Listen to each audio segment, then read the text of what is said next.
All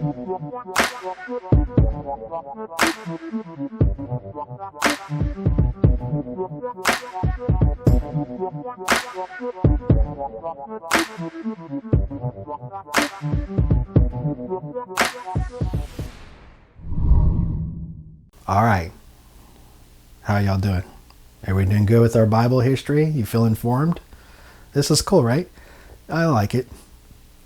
Well, in this video, we're going to be covering the Apocrypha, or the deuterocanonical books that appear in some versions of the Bible and not others. Remember, not all the Bibles are the same everywhere, right? So some have Apocrypha. Now, contrary to popular belief, when you say the Apocrypha, there is no the Apocrypha. There's a few of them. Okay, so we're going to discuss like books of Tobit, Judith, Maccabees, Enoch, Jubilees, so forth. Okay, now before I start, I want to mention there was never a time in history when all the ancient religious scholars all got together and decided which books should be or not be included in the Bible. Okay, that's been different. So there was never any one time. It's actually evolved over time with various councils and decisions deciding that. And they decided which books should be in and which books should be out. And sometimes that took a while because some books were included for a while and not included for other times. Okay. So as I mentioned before, the Jews and the Christians have the same Old Testament in common. However, for the Jews, it is 24 books. And for the Protestant, it is 39 books, which are the same books, just kind of chopped up and rearranged. Okay, but now we're going to check out versions of the Old Testament used by the Roman Catholic Church, the Eastern Orthodox, and the Ethiopian Church, which again have different apocryphas. Okay, so all of these Bibles have 39 core books of the Old Testament, but some also contain more. So for instance, the Catholics, they have 7 extra books. Okay, so their total brings it up to 46. Cool. All right, so those extra books are Tobit, Judith, Baruch, Sirach, 1st and 2nd Maccabees, and the Wisdom of Solomon. Okay, now according to Catholics, these books are called deuterocanonical, which is interesting because the definition for that actually means like lesser canon. So they actually call it a canon. Whereas like Protestants, they're just called apocryphal, which means obscure or uncertain. Right? So a little bit of definition change between the two, which is actually kind of interesting. Now, in addition to these 7 books, the Catholic Old Testament also has extra content when it comes to Esther and Daniel. Okay, so those books are a little bit longer, has a little bit more content than the rest. Okay, as far as the Eastern Orthodox Old Testament also includes the same 7 extra books that I just named, but it also includes 3 more for a total of 49. All right. Now those books are 1st Esdras, 2nd Esdras, as well as the 3rd Maccabees. Now it also has additions to Esther and Daniel, as well as 1 extra Psalm, and an addition to the Chronicles known as the Prayer of Manasseh. Okay. The Eastern Orthodox Old Testament also includes a 50th book, which is the 4th book of Maccabees. Okay. But it's listed in an appendix and not considered part of the 49. That's kind of interesting. They have a little bit of extra, a lot of extra books than others, but that one, they just put in an appendix, okay? So then last we have the Ethiopian Old Testament, which is the largest of them all, okay? It divides Proverbs into 2 books, and the core part has 40 books, not 39. It also includes everything that we've talked about so far, except for the 3 Maccabees. So that brings us to a total of 47.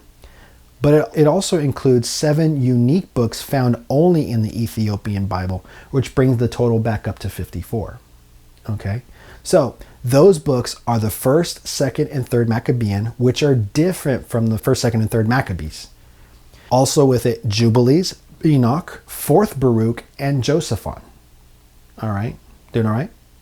So the apocryphal or deuterocanonical books represent a second set of writings that were written even later in Jewish history that goes into the Hasmonean period, the Herodian period, and the post-temple period in their dating.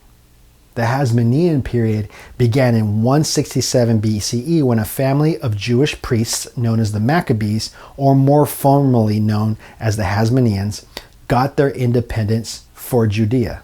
Their rule continued until 37 BCE when the throne was passed to Herod the Great. Now by this time, Judea had already become like a client state of Rome and retained a certain degree of autonomy. until 70 CE when the Romans sacked Jerusalem and destroyed the temple completely. And that's when Second Temple period ushered in the final post-temple period. Okay, so a little bit of backdrop on there. Okay, so now let's dig into these ones one at a time. So let's look at each one of these extra books and see what cool stuff we find about them, okay? All right, so starting off, we have the book of Tobit. Tobit is a collection of several stories set in the time after the Assyrians conquered the northern kingdom of Israel. They centered around a couple named Tobit and Anna and their son Tobias, who ends up marrying Sarah. Interesting thing here is it features an angel named Raphael and a demon named Asmodeus. Off the top, this makes this book quite different and sus from the different books that are made into the Hebrew Bible. And the reason why is that angels are rarely mentioned by name in the Hebrew Bible, and demons don't actually appear anywhere at all, anywhere. In fact, the only book in the entire Hebrew Bible to mention an angel by name is actually the book of Daniel. And what has already been said is that it was written late in the Greek period.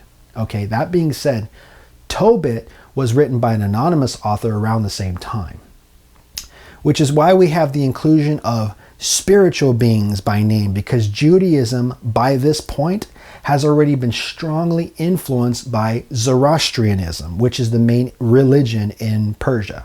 Okay, so from this influence onward, we start having a lot more detailed spiritual world motifs in a lot of Jewish literature.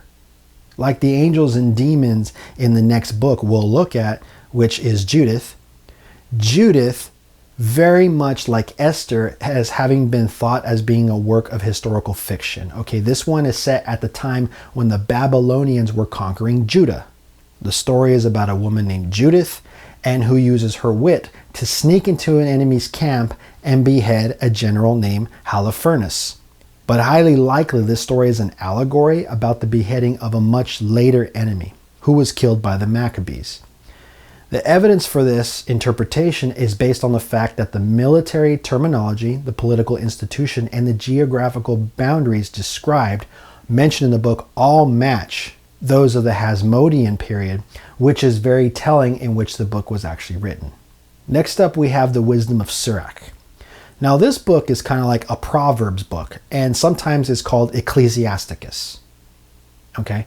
Now, unlike Tobit and Judith and many other books, we actually know the name of the person who wrote this one, as it has its name. The writer's name was Joshua ben Sirach, or Jesus ben Sirach. So it's actually named after the person, Sirach.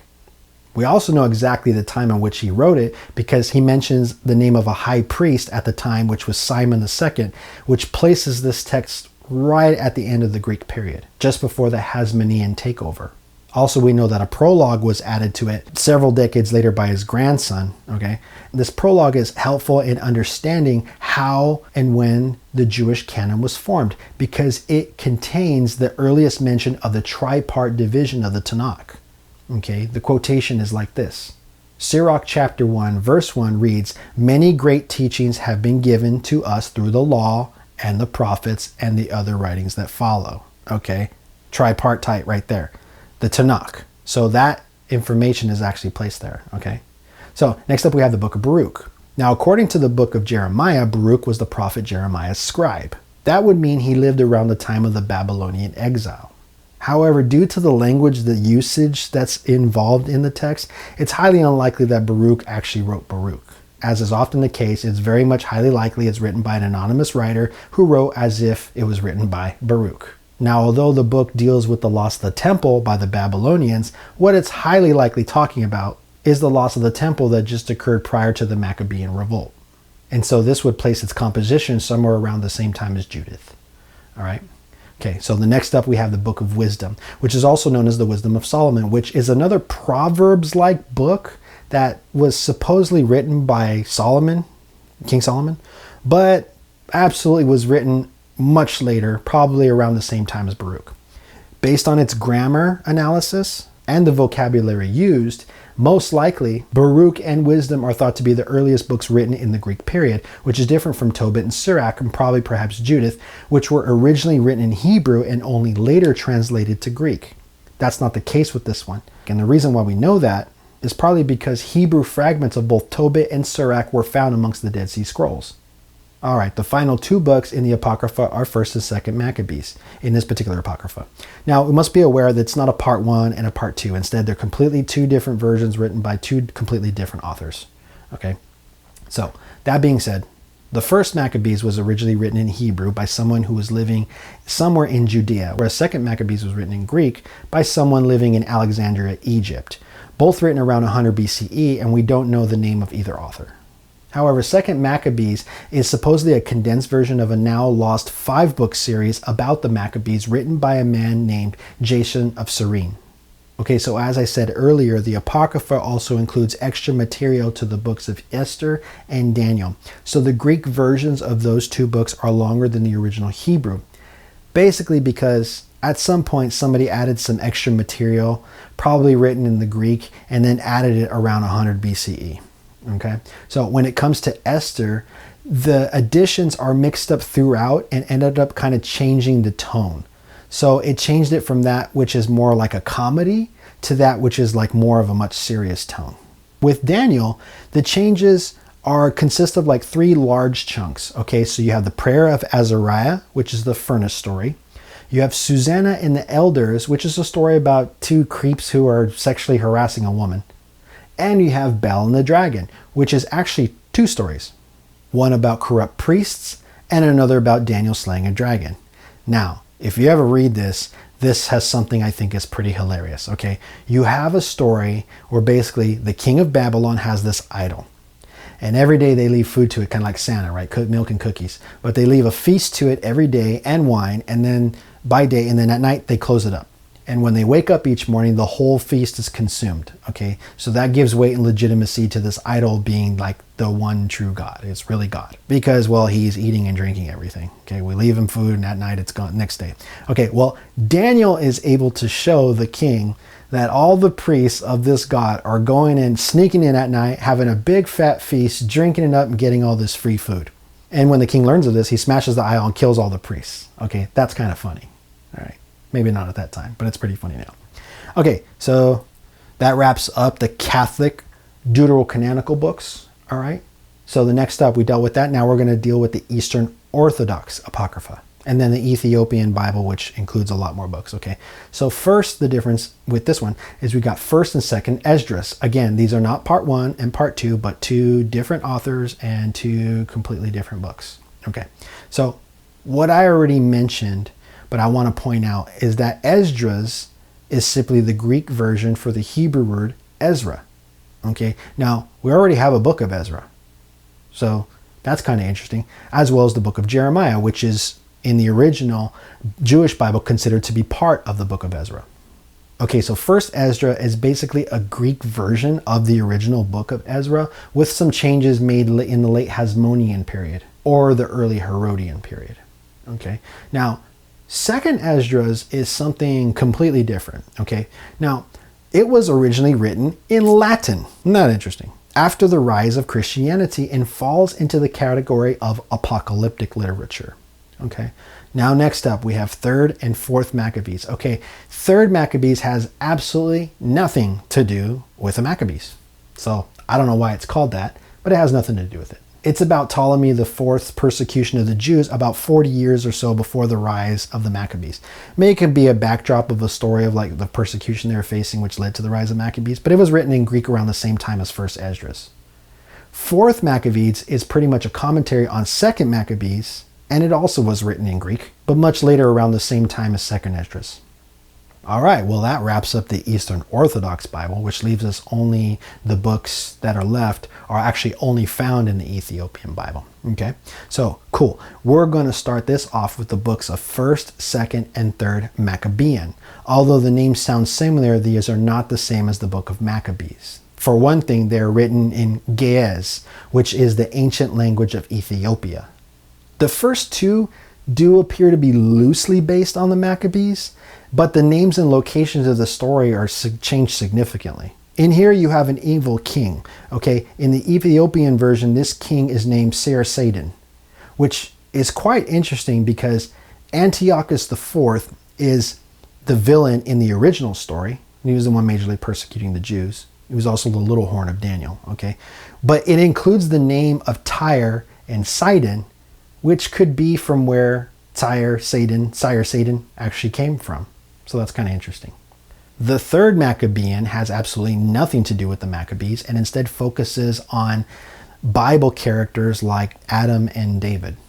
Okay, all three of the Ethiopian Maccabees were likely written in the very late post-temple period, almost as late as the fall of the Roman Empire. That's pretty late. Then we have 4th Baruch, which is interesting because although there is a 2nd and 3rd Baruch, they have not been included in any Bible. So we just have 1st and 4th Baruch. That's kind of funny. Anyhow, 4th Baruch was likely written in the Greek period sometime post-temple period. Now, Josephine was written much later than anything we've probably seen so far. It was probably written like last year. I'm just kidding. It was written in Italy somewhere during the Middle Ages. Now, even though it was written in Hebrew and believed to have been written by Josephus as kind of like maybe a recap or a condensed version of Jewish history, it was written very, very late. And so that one is pretty much like just not even the radar to discuss when it comes to that because it was just written so late. Okay, this is in contrast to the book of Jubilees, which also originally was written in Hebrew, but was made much earlier, like around the same time as the 1st and 2nd Maccabees, which is why fragments of it has actually been found amongst the Dead Sea Scrolls. Okay, now this one is kind of like an alternative book of Genesis. Sometimes it's called Leptogenesis or the Little or Lesser Genesis. Okay, now it centers around the idea of a Jubilee cycle, which is a concept they find in the Torah, which basically every 7 years a land is given rest, okay? And then after 7 cycles of 7, there's a special Jubilee, okay? So basically year number 50. Now, according to the book of Jubilees, the Exodus from Egypt occurred on the 24th and 51st year of the creation of the world. So 50 multiplied by 49 equals 2450, which means that according to this narrative, the Exodus occurred at the start of the 50th cent of the 50th year, making it a Jubilee of Jubilees. Hence why it's called Jubilees. All right, so the last on the list, and probably one of the most famous apocryphal books, is the Book of Enoch, which in my opinion is the most interesting of all the apocryphal books. I really dig this one because it's like super cool. It takes its name from a minor character in the Bible named Enoch, who shows up between the genealogy of Adam and Noah. Okay. Now, he's known in Islam as Idris. Okay.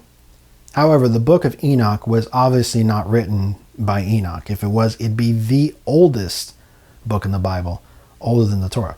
Okay, it was written during the Greek period. Okay, now one of the most interesting things, something that makes the Book of Enoch so interesting, is the fact that parts of it are likely older than Daniel. Now, Daniel was the last book that made it into the Tanakh. So basically, every other apocryphal work except Enoch was actually written after Daniel, which makes Enoch very special in this regard. Okay. All the other apocrypha were written after Daniel. This one was actually written before, at least pieces of it. Okay. Even more so is the fact that it's the only apocryphal book that is mentioned in the New Testament. In fact, it is referenced 7 times. Okay. It's worth knowing that several Hebrew and Aramaic fragments of Enoch have been found amongst the Dead Sea Scrolls. Isn't that cool? Yeah.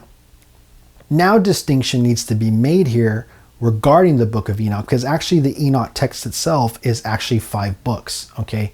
And each of one of these books has different authors at different times, mashed together and just called Enoch, okay?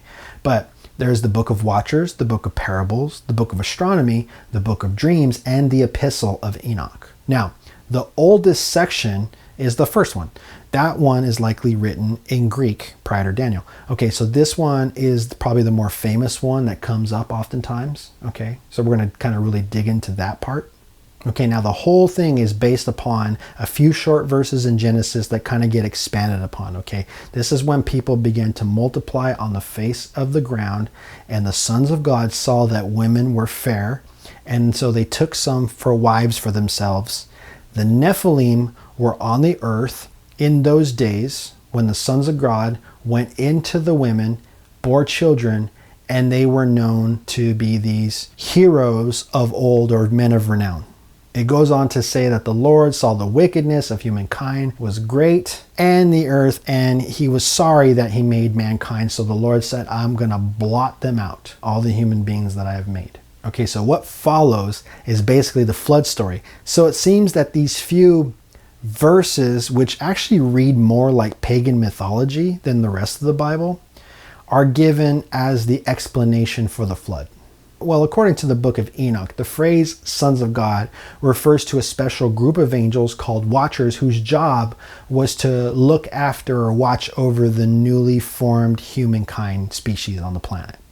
The book of Enoch basically expands on the Genesis account and describes fallen angels having sex with human women, resulting in giants who are known as the Nephilim. Okay, now, as I mentioned earlier, the Tanakh doesn't really give much information about angels or fallen angels, but the book of Enoch does. It not only lists the names of many angelic beings, but also what they do. So you have Samyaza, right, which is the leader of the Watchers. You have Azazel, who basically taught humankind's metals and like how to make weapons out of them. All right. So not only names, but like job descriptions. Then you have Angel Uriel, who is one of the good archangels and kind of like serves as like Enoch's guide. Okay. So if the book of Enoch includes so much extra information, then why did it not make it into the Jewish Bible? Now, to figure out that point, I'm going to have to talk about a little bit more of what was going on during the Greek period of Jewish history. Okay. So if you watched Who Wrote the Torah, that part of the Bible series, the idea was put forward that the ancient Israelites were originally two separate kingdoms, right? You have the Israelis of the north and Judah of the south, originally. Each one with two legends, okay? One involving Moses and the other involving the three patriarchs, okay? Two separate legends. And it wasn't until the fall of the northern kingdom, when the refugees came down south, that they merged the two storylines together to form a cohesive narrative, to finally create a unified state and a unified religion. Okay, this religion was known as First Temple Judaism. This one was short-lived because the Babylonians eventually came in and sacked Judah as well. They eventually were allowed by the Persians to return to rebuild their temple. Now, it's probably somewhere during this time period the two origin stories were combined for the first time, and the final version of the Torah was brought forward. It was compiled, and basically creating a new religion that would now be called, or could be referred to as, Second Temple Judaism. Okay, so you had First Temple Judaism, not the same as Second Temple Judaism. Okay, but once again, over the next several hundred years, by the time that the Persians replaced the Greeks, several different groups emerged within the Second Temple Judaism. So now you have denominations, okay, within that, each having their own slightly different style of the religion. The three main groups were the Pharisees, who are mainly scribes and teachers, the Sadducees, who were the priests, and the Essenes, who were the most mystical out of all the three.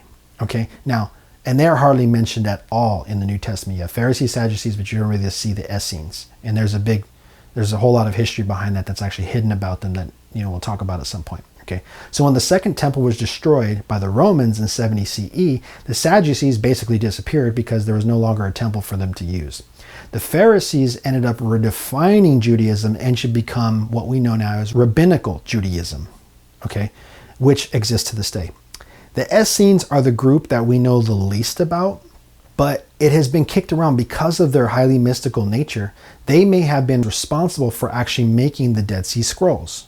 Now, there's debate about that, but one idea is that of all the three groups, they were the ones that were more interested in stuff like angels and demons and a future Messiah.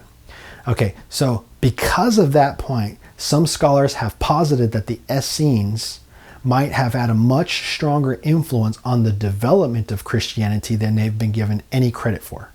So by the time that the biblical canon was finalized, which was somewhere after 70 CE, Second Temple Judaism no longer existed, and instead there were only two new descendants left: Rabbinical Judaism and early Christianity. Okay.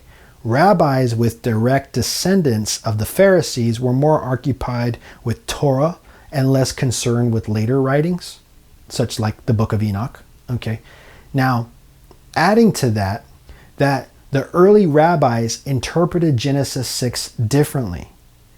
They didn't necessarily refer to the sons of God as some monsters, but sons of God can also be translated the powerful ones, which don't necessarily refer to spiritual beings at all, but more like a noble line of human beings that had become corrupt. Okay, so the rabbis did not include Enoch in the early Jewish Tanakh. The early Christians, on the other hand, held onto that book of Enoch a little longer.